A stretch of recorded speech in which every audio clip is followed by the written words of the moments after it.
অনেক দিন পর দেখা মিলল কালোজিরা।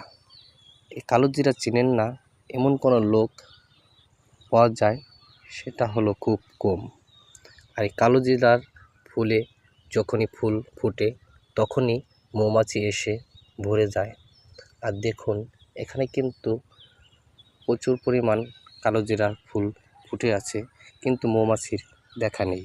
কারণ একটাই, কীটনাশক।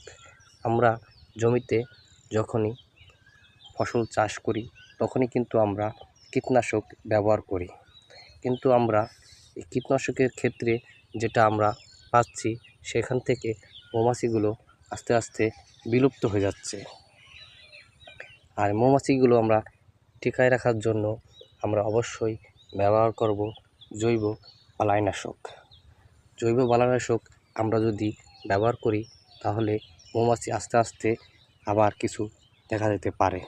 কারণ আমরা যদি কীটনাশক সবসময় সব ক্ষেত্রে ব্যবহার করে থাকি তাহলে দিন যাবে আস্তে আস্তে মৌমাছিগুলো বিলুপ্ত হয়ে যাবে।